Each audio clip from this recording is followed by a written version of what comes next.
Today we are going to start the first chapter of maths of class 12th and paper first. So we start.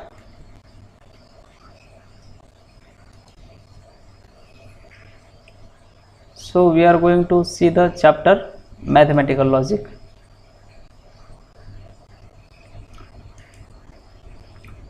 So in this chapter we have to see the first, the definition of statement.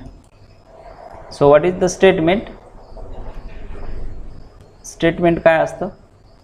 The statement is a declarative sentence which is either true or false but not both simultaneously.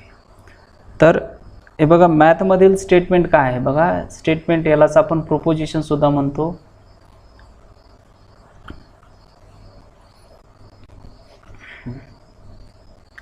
हे बघा statement कशाला म्हणायचं, statement यालाच काय म्हणतो आपण, proposition सुद्धा म्हणतो. तर हे एक डिक्लेरेटिव्ह सेंटेन्स असतं, डिक्लेरेटिव्ह सेंटेन्स. स्टेटमेंटलाच असर्टिव्ह सुद्धा म्हणतो आपण. हे असं डिक्लेरेटिव्ह सेंटेन्स, डिक्लेरेटिव्ह म्हणजे ज्याची ट्रूथ व्हॅल्यू आपल्याला स्पष्टपणे सांगता येते. एक तर ट्रू असेल एखादं स्टेटमेंट किंवा ते फाल्स असलं पाहिजे, ट्रू किंवा फाल्स असलं पाहिजे. एकाच वेळेस ट्रू पण आहे फाल्स पण आहे हे नसायला पाहिजे. ठीक आहे. तर असं सेंटेन्स जे की डिक्लेरेटिव्ह आहे, म्हणजे ज्याची ट्रूथ व्हॅल्यू आपल्याला स्पष्टपणे सांगता येते, either it is true or false. ठीक आहे. तर अशा सेंटेन्सला आपण स्टेटमेंट म्हणणार आहोत. ठीक आहे. हे असं एक असर्टिव्ह सेंटेन्स आहे, डिक्लेरेटिव्ह सेंटेन्स आहे, whose truth value can be determined. It must be true or false. ते एक तर ट्रूच असलं पाहिजे किंवा फाल्स असलं पाहिजे, बट नॉट बोथ सायमल्टेनियसली. ठीक आहे. स्टेटमेंट आपण स्मॉल लेटरनं दाखवतो. स्मॉल हे PQR, स्मॉल एसनं सुद्धा आपण स्टेटमेंट दाखवतो, स्मॉल टीनं सुद्धा स्टेटमेंट आपण दाखवत असतो, अशा प्रकारे. ठीक आहे. तर statements are denoted by small letters, लक्षात ठेवा. आता ट्रूथ व्हॅल्यू पाहायची आपल्याला स्टेटमेंटची. If a statement is true its truth value is T. जर स्टेटमेंट ट्रू असेल तर त्याची स्टेटमेंट ट्रूथ व्हॅल्यू आपण कॅपिटल Tनं डिनोट करणार आहोत, आणि जर स्टेटमेंट फाल्स असेल तर त्याची ट्रूथ व्हॅल्यू आपण कॅपिटल Fनं डिनोट करणार आहोत. ठीक आहे. तर यानंतर काय आपण एक्झाम्पल पाहू स्टेटमेंटचे. So following sentences are statements. तर स्टेटमेंट कशाला म्हणायचं आलं की लक्षात तुम्हाला, डिक्लेरेटिव्ह सेंटेन्स असलं पाहिजे which is either true or false. ठीक आहे, but not both simultaneously. First example is sun rises in the east. हे एक असर्टिव्ह सेंटेन्स आहे आणि याची ट्रूथ व्हॅल्यू आपल्याला सांगता येते, it is true. So it is a statement. Next काय दिलं आपल्याला, 5 × 2 = 12. तर 5 × 2 10 येतं, परंतु इथं आपल्याला 11 दिले. ठीक आहे. 5 × 2 = 11 दिले, तर हे रॉंग आहे, हे फाल्स आहे. तर इथं आपल्याला या मॅथमॅटिकल एक्सप्रेशनची ट्रूथ व्हॅल्यू स्पष्टपणे सांगता येते. So it is also statement. Third example, every triangle has 3 sides. याचे ट्रूथ व्हॅल्यू आपल्याला सांगता येते की प्रत्येक ट्रायंगलला 3 साइड असतात. ठीक आहे, ओके, करेक्ट आहे. So it is also statement. Mumbai is the capital of India.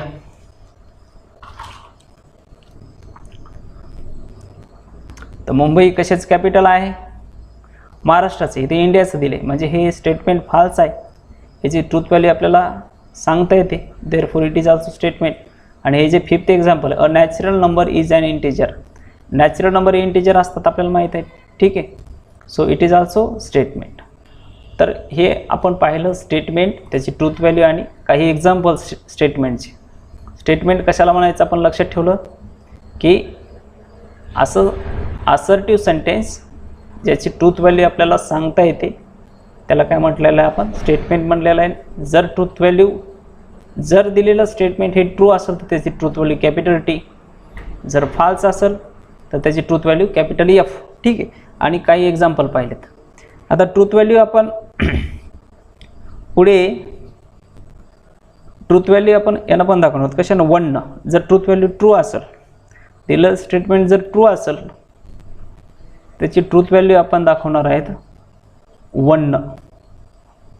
आणि जर फाल्स असेल तर फाल्सची ट्रू व्हॅल्यू कशाने दाखवणार आहेत आपण, 0 1 आणि 0 सुद्धा यूज करतो आपण स्टेटमेंटची ट्रूथ व्हॅल्यू दाखवण्यासाठी. ओके, नेक्स्ट,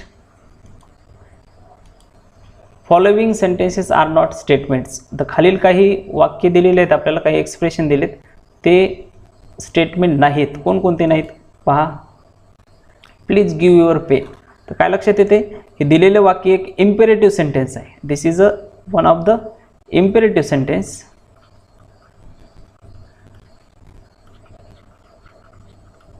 एक इम्पेरेटिव्ह सेंटेन्स आहे. Okay, so it is not a statement. ठीक आहे. नेक्स्ट कोणतं आहे, what is your name. What is your name, तर हे काय इंट्रोगेटिव्ह सेंटेन्स आहे.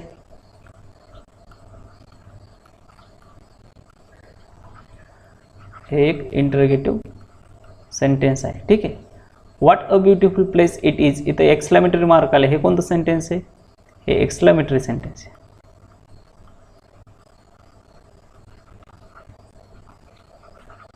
ठीक आहे. इम्पेरेटिव्ह सेंटेन्स, इंट्रोगेटिव्ह सेंटेन्स आणि एक्सक्लेमेटरी हे लॉजिकमधील स्टेटमेंट नसतात. Okay, next, how are you. हे पण काय, एक interrogative sentence. Open the window हे इम्पेरेटिव्ह सेंटेन्स. हे पाचही एक्झाम्पल लॉजिकमधील स्टेटमेंट नाही आहेत. ठीक आहे, नोट लक्षात ठेवा. Interrogative, exclamatory, imperative. आता इम्पेरेटिव्हमध्ये कमांड असेल, ऑर्डर असेल, रिक्वेस्ट असेल किंवा सजेशन, असे सर्व sentences are not statements in logic. Okay, next, open sentences. मागचं अलग लक्षात तुमच्या, काय म्हटलं आपण, हे पहा,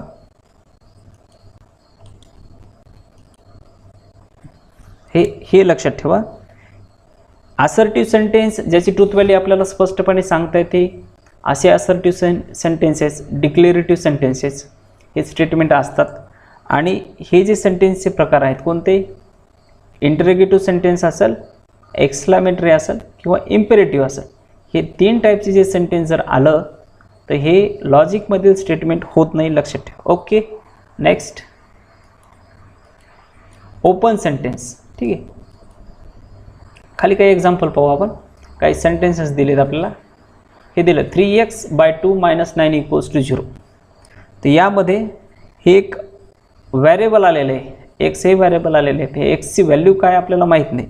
जर एक्सची व्हॅल्यू 6 असेल तर याची ट्रूथ व्हॅल्यू ट्रू येईल. म्हणजे 6 जर आलं तर 3 × 6 18 होईल. 18 / 2 9 येईल आणि 9 - 9 = 0 येईल. ओके, जर एक्सची व्हॅल्यू 6 असेल तर या दिलेल्या एक्सप्रेशनची व्हॅल्यू ट्रू आहे आणि एक्सच्या अदर किमतीसाठी याची ट्रूथ व्हॅल्यू काय येईल, फाल्स येईल. Okay, so here for x = 6 it is true, but other than 6 it is not a true. Okay, हे एक एक्झाम्पल पाहिलं. याच्यामध्ये truth value depend upon the value of x. ठीक आहे, एक्सची व्हॅल्यू काय याच्यानुसार याची ट्रूथ व्हॅल्यू डिपेंड असेल. x = 6 असेल तर हे ट्रू आणि अदर व्हॅल्यूसाठी हे फाल्स. इट मीन्स इथं काय truth values vary widely. Okay, next example, he is a tall. आता here we can not determine the truth value. He is a tall, कोण, ही कशाबद्दल यूज करायला आपल्याला माहिती आहे का, ही माहीत नाही कशाबद्दल आहे. ठीक आहे, कोण आहे ही माहीत नाही आपल्याला, त्याच्यामुळे याची ट्रूथ व्हॅल्यू आपल्याला सांगता येत नाही. Mathematics is an interesting subject. It is black in colour. It, आता mathematics is an interesting subject. आता कोणासाठी मॅथमॅटिक्स इंटरेस्टिंग सब्जेक्ट आहे, काही जणांसाठी आहे, काही जणांसाठी बोरिंग आहे. ठीक आहे, म्हणजे याची truth value person to person change होते. It is black in colour हे जे एक्झाम्पल आहे, इट कशाबद्दल वापरले आपल्याला माहिती आहे का, नाही. सो याची पण ट्रूथ व्हॅल्यू काय येईल, मग सांगता येणार नाही. ट्रूथ व्हॅल्यू याची सांगता येणार नाही. तर एक्झाम्पल नंबर 3 आणि 4, truth value varies from person to person. Okay, इथं या दोन एक्झाम्पलची truth value person to person change होणार आहे. ठीक आहे. आता सर्व सेंटेन्सेसमध्ये, या चारही वाक्यामध्ये, या चारही एक्झाम्पलमध्ये truth value depends upon the situation. ठीक आहे, ती सिच्युएशन काय आहे, दिलेली कंडिशन काय आहे, याच्यावर ट्रूथ व्हॅल्यू डिपेंड आहे. हे महत्त्वाचं, depends upon the situation. Okay, हे लक्षात ठेवा. मग अशा प्रकारच्या सेंटेन्सला आपण काय म्हणत असतो? ओपन सेंटेन्स म्हणत असतो. The sentences truth value varies or can not be determine is called as open sentence. तर ओपन सेंटेन्स कशाला म्हणायचं? The sentences whose truth value varies or can not be determined, किंवा सांगता येत नाही, इज कॉल्ड ओपन सेंटेन्स. त्याला काय म्हणतो आपण? ओपन सेंटेन्स म्हणतो. ठीक आहे. इथं ट्रूथ व्हॅल्यू सांगता येत नाही आपल्याला. एक्सची किंमत जर 6 असेल तर ट्रूथ व्हॅल्यू ट्रू येईल, अदरवाईज फॉल्स येईल. ही इज अ टॉल, ही कोण आहे माहिती आहे का? नाही. सो इथं ट्रूथ व्हॅल्यू काय येईल? मग ट्रूथ व्हॅल्यू सांगता येईल का आपल्याला? सांगता येणार. ही कोण आहे हेच माहीत नाही, मग हे ट्रू का फॉल्स हे सांगताच येत नाही. ठीक आहे.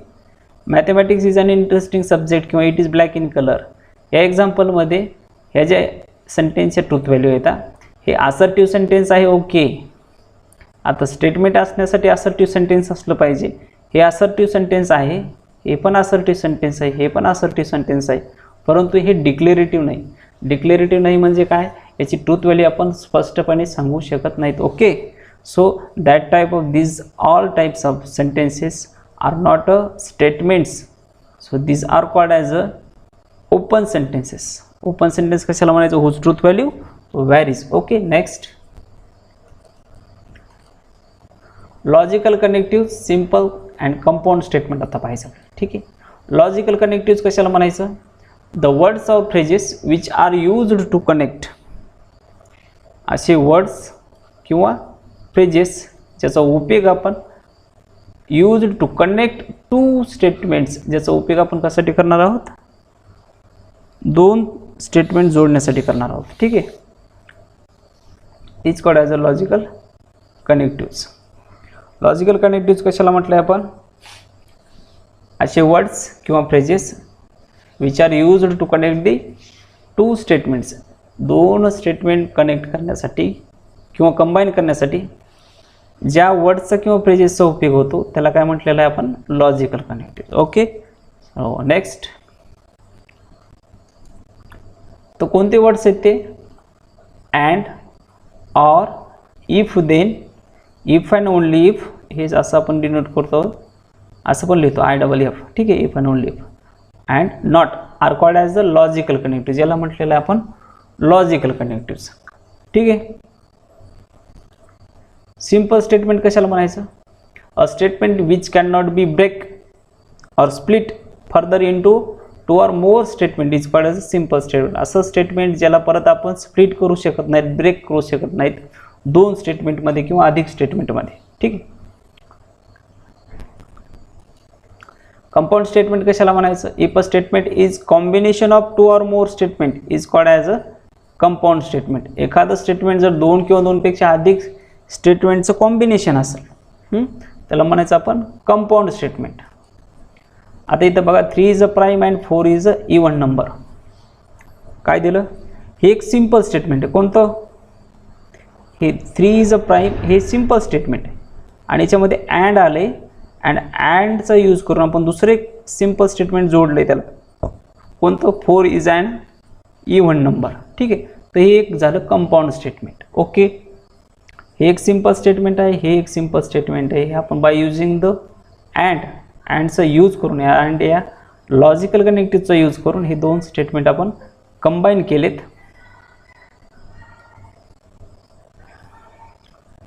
त्याला म्हटलेलं आहे आपण लॉजिकल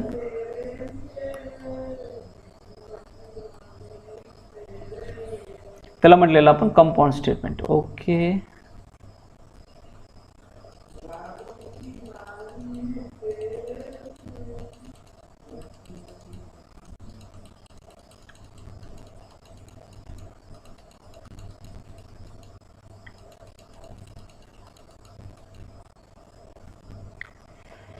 ठीक आहे. कंपाऊंड स्टेटमेंट कशाला म्हटलं आपण?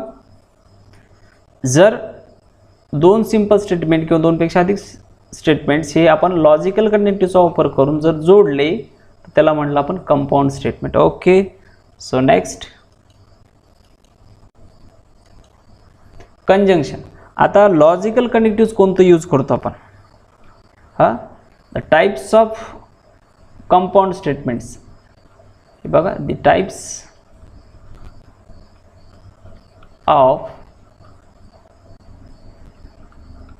Compound statements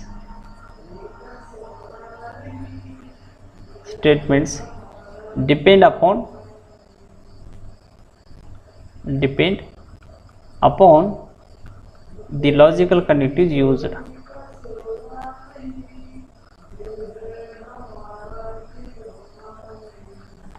logical connectives used, ठीक आहे. लॉजिकल कनेक्टिव्स कोणते यूज केले त्याच्यानुसार त्याचे टाइप्स पडलेत कंपाऊंड स्टेटमेंटचे. तर फर्स्ट टाइप बघायचं आपल्याला कंजंक्शन. तर कंजंक्शन कंपाऊंड स्टेटमेंट कशाला म्हणायचं बघा. If two statements are combines using the connectives and, जर आपण दोन स्टेटमेंट अँड या कनेक्टिव्हचा वापर करून जोडले, अँड हे बघा, दोन स्टेटमेंट जर अँडचा वापर करून जर जोडले त्याला म्हणायचं कंजंक्शन. ओके. नेक्स्ट बघा, if P and Q are two simple statements then P and Q is called a conjunction. समजा पी अँड क्यू हे दोन सिंपल स्टेटमेंट असतील आणि हे अँडचा यूज करून असे कनेक्ट केले असतील पी अँड क्यू, तर याला म्हटलं आपण कंजंक्शन. तर सिम्बॉलिकली आपण हे इन्व्हर्टेड व्हीनं असे कनेक्ट दाखवतो. अँडसाठी हे इन्व्हर्टेड व्ही यूज करतो, ठीक आहे. Read as P conjunction Q. याला कसं रीड करता येते, हे जे सिम्बॉल आहे हा सिम्बॉल कशाचा आहे, अँडसाठी यूज केलेला आपण, ठीक आहे. तर मग याला कसं रीड करता येईल, पी हे काय आहे अँड म्हणजेच कंजंक्शन, पी कंजंक्शन क्यू किंवा पी अँड क्यू. ओके. याची ट्रूथ व्हॅल्यू, आता सिंपल स्टेटमेंटची ट्रूथ व्हॅल्यू आपण पाहिलेली. जर स्टेटमेंट ट्रू असेल तर truth value T, statement false असेल तर ट्रूथ व्हॅल्यू एफ. आता कंपाऊंड स्टेटमेंटची ट्रूथ व्हॅल्यू जर आपल्याला काढायची असेल तर ते बघा, लॉजिकल कनेक्टिव्स कसं यूज केलेलं आहे त्याच्यावर डिपेंड असते. त्यासोबत सिंपल स्टेटमेंटच्या ट्रूथ व्हॅल्यू काय आहेत यावर पण कंपाऊंड स्टेटमेंटची ट्रूथ व्हॅल्यू डिपेंड आहे, ठीक. तर बघा, the truth value of conjunction p and Q is true if and only if both the statements are true, otherwise false. P and क्यूची ट्रूथ व्हॅल्यू ट्रू असते कधी, जर दोन्ही स्टेटमेंट ट्रू असतील तर, नाहीतर मग otherwise false. The truth table बघू त्यासाठी आपण. हे पहा, हे दोन स्टेटमेंट घेतलेत. या दोन स्टेटमेंटच्या काय पॉसिबिलिटीज आहेत त्याच्या ट्रूथ व्हॅल्यूच्या. हे दोन्ही स्टेटमेंट ट्रू असू शकतात किंवा पहिलं ट्रू दुसरं फाल्स असू शकते. पी फाल्स असेल, क्यू काय असू शकते, ट्रू असू शकते, किंवा दोन्ही स्टेटमेंट काय असतील, फाल्स असतील. तर हे पी अँड क्यू याची ट्रूथ व्हॅल्यू काय येणार बघा. दोन्ही ट्रू आहेत तर याची ट्रूथ व्हॅल्यू आली टी. अदरवाईज काय येणार बघा, टी एफ असेल तर एफच, एफ टी असेल तर एफ, एफ एफ असेल तर एफ. म्हणजे फक्त हे लक्षात ठेवायचं तुम्ही. काय लक्षात ठेवायचं, जर दोन्ही स्टेटमेंटच्या ट्रूथ व्हॅल्यू टी आल्या तर truth value T, otherwise false. Okay. Next, हे पहिलं आपण कंजंक्शन. जर अँड यूज केलं लॉजिकल कनेक्टिव्स, दोन स्टेटमेंट जोडत असताना जर अँड यूज केलं तर हे होईल कंजंक्शन कंपाऊंड स्टेटमेंट. याची ट्रूथ व्हॅल्यू ट्रू असते जर दोन्ही स्टेटमेंट ट्रू असतील तर, otherwise false. Okay. Next, disjunction. डिजंक्शनमध्ये बघा, two statements are combines using the logical connectives or. जर दोन सिंपल स्टेटमेंट हे ऑरचा यूज करून जोडले तर त्याला आपण लॉजिक काय म्हणतो, डिजंक्शन कंपाऊंड स्टेटमेंट म्हणतो, ठीक आहे. हे बघा, पी अँड क्यू हे दोन सिंपल स्टेटमेंट आहेत, हे आपण ऑरचा यूज करून जोडलेत, पी ऑर क्यू. याला काय म्हटलं आपण, disjunction. It is denoted by P or Q. आता ऑरसाठी हे व्ही सारखा सिम्बॉल आपण यूज केला, ठीक आहे. And read as P disjunction Q or P or Q. याला कसं रीड करता येतं आपण, हे कशासाठी यूज केलं आहे, हे बघा, हे जे सिम्बॉल आहे कशाचं सिम्बॉल आहे, हे ऑरसाठी सिम्बॉल यूज केला, ठीक आहे. याला कसं रीड करायचं, पी डिसजंक्शन क्यू किंवा p or q. Okay. Next, truth value of disjunction p or q is false if and only if both the statement are false, otherwise true. P or क्यूची truth value false असते कधी, जर दोन्ही statement false असतील तर, otherwise true. याचं truth table पाहू आपण. एक्सेप्शनल केस जे आहे ती एवढी लक्षात ठेवायची आपण. काय ट्रूथ टेबल बघा, हे दोन स्टेटमेंट आहेत पी अँड क्यू, याचे ह्या पॉसिबिलिटीज ट्रूथ व्हॅल्यूविषयी. आणि हे पी ऑर क्यू, हे बघा, टी टी आहे truth value T, T F T, F T T, आणि दोन्हीच्या ट्रूथ व्हॅल्यू एफ असेल तरच truth value F, otherwise false. तर हे लक्षात ठेवा तुम्ही ऑरमध्ये, बाकीचं काही लक्षात ठेवायची गरज नाही. जी एक्सेप्शनल केस जे आहे तेवढी लक्षात ठेवा, बाकीच्या त्याच्या अपोजिटमध्ये तुम्ही लिहू शकता. मागच्या कंजंक्शनमध्ये काय लक्षात ठेवलं आपण, दोन्ही स्टेटमेंट ट्रू असतील तर ट्रू, अदरवाईज फॉल्स. यामध्ये लक्षात काय ठेवणार तुम्ही, दोन्ही फॉल्स असतील तरच फॉल्स, अदरवाईज ट्रू. ठीक आहे. नेक्स्ट कंडिशनल किंवा इम्प्लिकेशन कंपाऊंड स्टेटमेंट. कशाला म्हणायचं, if two statements are combines using the logical connectives if then it is called as the conditional or implication. जर दोन सिंपल स्टेटमेंट हे आपण इफ देन या लॉजिकल कनेक्टिव्हचा वापर करून जोडले तर त्या कंपाऊंड स्टेटमेंटला आपण काय म्हणणार, कंडिशनल किंवा इम्प्लिकेशन कंपाऊंड स्टेटमेंट. नेक्स्ट हे समजा आता पी आणि क्यू हे दोन सिंपल स्टेटमेंट आहेत, हे आपण अशा प्रकारे कनेक्ट केले, if P then Q. P आणि क्यू कसे जोडले आपण, इफ पी देन क्यू. तर याला काय म्हटलं आपण, कंडिशनल कंपाऊंड स्टेटमेंट. ओके. आता इफ पी देन क्यू या हे जे इफ देन आहे यासाठी सिम्बॉल यूज केला आपण, हे असं ॲरो. ठीक आहे, हा किंवा हा या दोन्हीपैकी कोणताही ॲरो तुम्ही यूज करू शकता.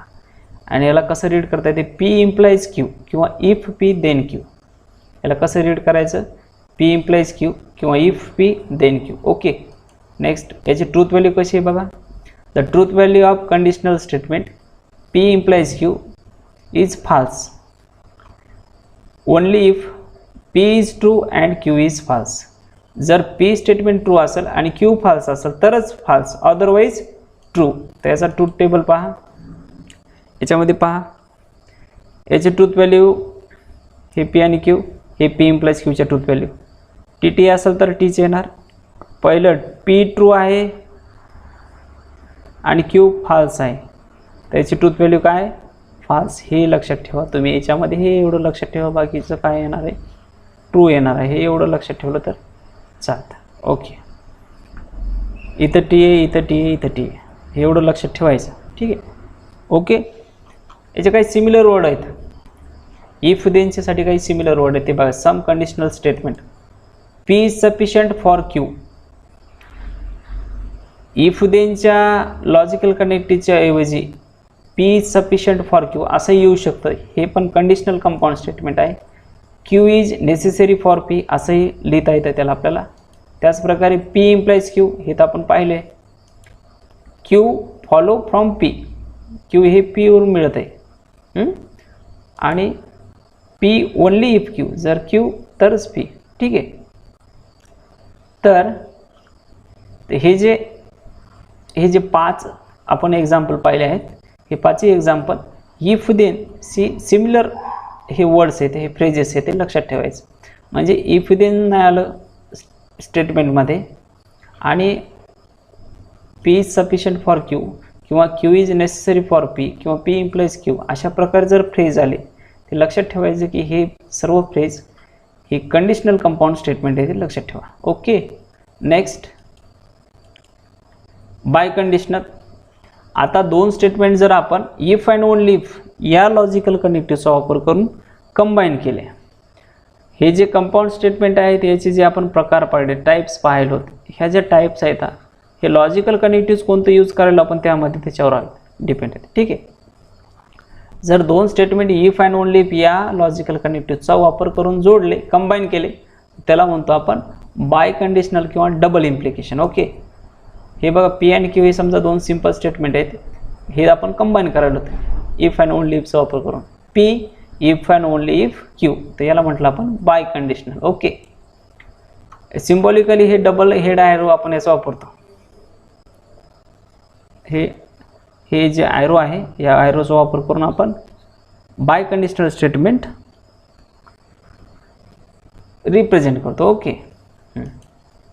याची ट्रूथ व्हॅल्यू बघा, the truth value of conditional statement किंवा बाय कंडिशनल, इथं हे लिहून टाका तुम्ही, biconditional statement P double implies Q is true if P and Q have same truth value, जर दोन्हीची ट्रूथ व्हॅल्यू सेम असेल, दोन्ही स्टेटमेंटची ट्रूथ व्हॅल्यू सेम असेल, मग ती दोन्हीची ट्रू असू शकते किंवा फाल्स असू शकते, तरच true, otherwise false.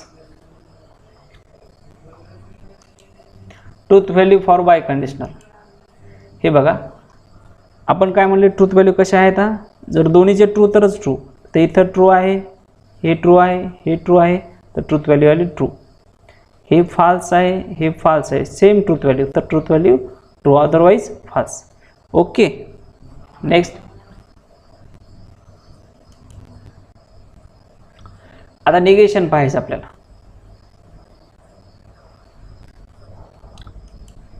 The denial of given statement is called as the negation of that statement. Denial statement म्हणजे नकारार्थी, दिलेल्या स्टेटमेंटचं, विधानाचं नकारार्थी वाक्य म्हणजे काय असेल, त्या स्टेटमेंटचं, त्या विधानाचं निगेशन. ओके. त्याच ट्रूथ टेबल बघा. हे बघा, एक स्टेटमेंट घेतलं आपण पी, त्याचं ट्रूथ व्हॅल्यू काय टी आणि एफ, तर निगेशन काय येणार त्याचं डिनाईल स्टेटमेंट. हे ट्रू असेल तर ते काय येणार आहे, एफ येणार आहे. याच्या टी एफ आलं तर त्याच्या उलट येणार, त्याच्या एफ टी. टी असेल तर एफ येईल, एफ असेल तर T. The denial of given statement is called as the negation of that statement. Truth table for this negation. हे बघा, एक पी स्टेटमेंट घेतलं आपण, त्या दिलेल्या स्टेटमेंटची ट्रूथ व्हॅल्यू जर ट्रू असेल तर त्याच्या निगेशनची ट्रूथ व्हॅल्यू काय येईल, फाल्स. जर दिलेल्या स्टेटमेंटची ट्रूथ व्हॅल्यू एफ असेल, फाल्स असेल, तर त्याची निगेशनची truth value T. Okay. Note, negation of a statement is that statement itself. एखाद्या स्टेटमेंटचं निगेशन आणि परत त्याचं जर निगेशन घेतलं तर परत तेच स्टेटमेंट आपल्याला भेटत असतं. ओके.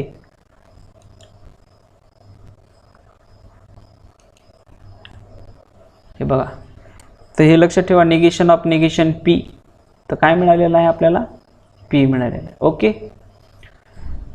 हे पी स्टेटमेंट आधी इथं बघा, त्याचं निगेशन घेतलं आपण, परत त्याचं निगेशन घेऊ, निगेशन ऑफ निगेशन पी घेऊ. तुम्हाला निगेशन तर लक्षात आलं आहे, काय लागलं निगेशन, की दिलेल्या स्टेटमेंटचं निगेशन म्हणजे त्याचं डिनायल स्टेटमेंट. ओके, त्याचं नकारार्थी वाक्य. ठीक आहे. तर बघा, पीचं निगेशन घेतलं आपण, त्याची ट्रूथ व्हॅल्यू चेंज होणार, अपोजिट येणार. ठीक आहे, टी असेल तर एफ येणार, एफ असेल तर टी येणार. आता पी समजा टी असेल तर निगेशन पी एफ येणार, पी समजा टी एफ असेल तर निगेशन पी टी येणार. आता परत याचं निगेशन घेऊ आपण, एफचं निगेशन काय येईल, मग टी येणार, आणि टीचं निगेशन काय येईल, एफ येणार. म्हणजे हे कशाचे आलेत, इक्विव्हॅलेंट पीचे आलेत की नाही. म्हणजे निगेशन ऑफ निगेशन पी काय येत असतं, ते स्टेटमेंट येतं. ओके. तर हे अशा प्रकारे हे पहिला टॉपिक आपण कंप्लीट केला आहे. आता नेक्स्ट क्लासमध्ये आपल्याला एक्सरसाइज पाहायची 1.1. ठीक आहे. यामध्ये काय अडचण आली असेल तर तुम्ही मला कमेंट करू शकता. ठीक आहे. ओके. तर चॅनल सबस्क्राईब करायला विसरू नका आणि लाईक करा, सबस्क्राईब करा. चॅनल सबस्क्राईब करायला विसरू नका. व्हिडिओ आवडला तर लाईक करा, कमेंट करा, शेअर करा. ओके. थँक्यू.